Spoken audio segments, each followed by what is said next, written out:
Père de gloire, béni sois-tu encore ce matin pour cette émission, la méditation du jour. Prenons donc en toi l'inspiration au nom puissant du Seigneur Jésus-Christ. Enfant de Dieu, dès lors que tu m'écoutes ce matin, que la paix et la grâce du Seigneur Jésus-Christ soient avec toi. Ce matin, enfant de Dieu, je voudrais que nous méditions sur la crainte de l'Éternel.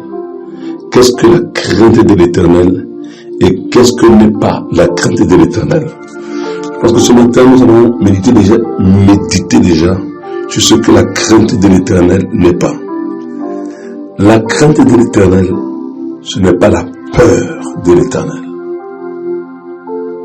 Celui qui a peur n'est pas accompli et parfait dans l'amour.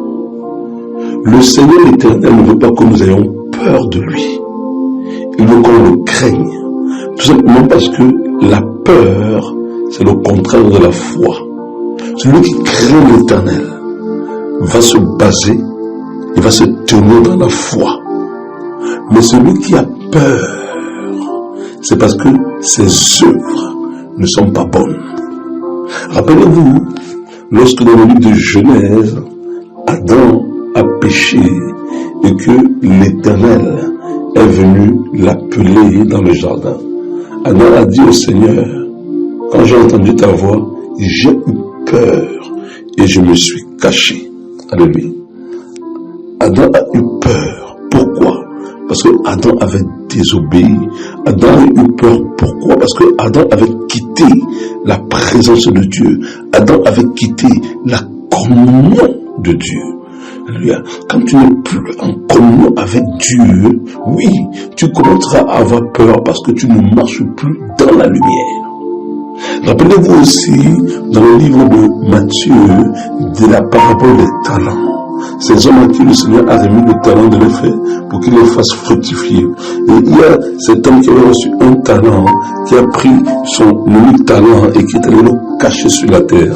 Et quand le maître est venu pour lui faire rendre les comptes, il a dit au maître, je connaissais que tu es un maître méchant. Il dit que j'ai eu peur et j'ai caché le talent. Le Seigneur l'a traité de quoi? De méchant. Quand tu as peur, il dit que ton cœur n'est pas pur. Parce que dans un cœur pur, c'est la foi qui habite. Dieu ne veut pas qu'on ait peur de lui.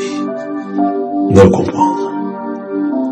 Parce que la peur va générer la domination de Satan sur ta vie.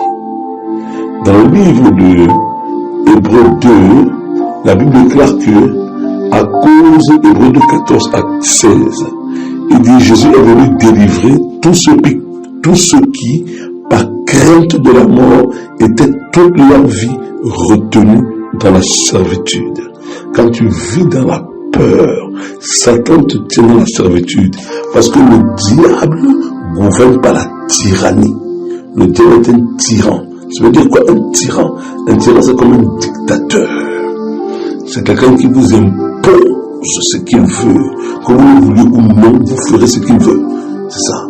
Et la tyrannie marche avec la peur, alors que la crainte, elle marche avec la foi.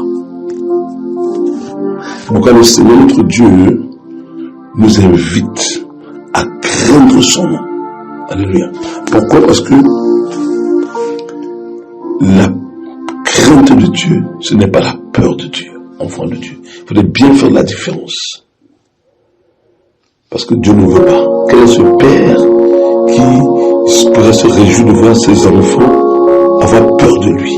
Non. Tout parent voudrait que ses enfants le respectent, voudrait que ses enfants l'honorent, mais tout parent aimant ne voudrait pas que ses enfants aient la peur de lui. Parce que à partir du moment où un enfant a la peur de son père, il ne pourra pas développer une relation parfaite avec son père. Si un enfant a la peur de sa mère, il ne pourra pas développer une relation parfaite avec sa mère. La peur brise la communion avec Dieu, enfant de Dieu. Parce que quand tu marches dans la communion avec Dieu, la communion aura cette faculté-là, n'est-ce pas, de te donner de l'assurance. Alléluia. La communion produit de l'assurance. La foi produit de l'assurance. C'est écrit dans Hébreux 11. La foi est une ferme assurance des choses qu'on espère, une démonstration de celles qu'on ne voit pas. Alors que la peur produit le contraire. La peur poussera toujours l'homme à fuir Dieu. La peur te poussera toujours à ne pas te tenir dans la vérité. D'ailleurs, quand tu as peur, c'est parce que quelque part aussi, tu ne te tiens pas forcément dans la vérité. Sois béni ce matin, alléluia. Nous devons commencer par voir qu'est-ce que n'est pas la crainte de Dieu. La crainte de Dieu, c'est pas la peur de Dieu. Parce que Dieu ne veut pas que ses enfants, ses fils, ses filles aient peur de lui. Mais que ses fils et ses filles aient la crainte de lui. Nous parlons vraiment de la crainte de Dieu. Sois béni puissamment au nom puissant de Jésus-Christ. Amen.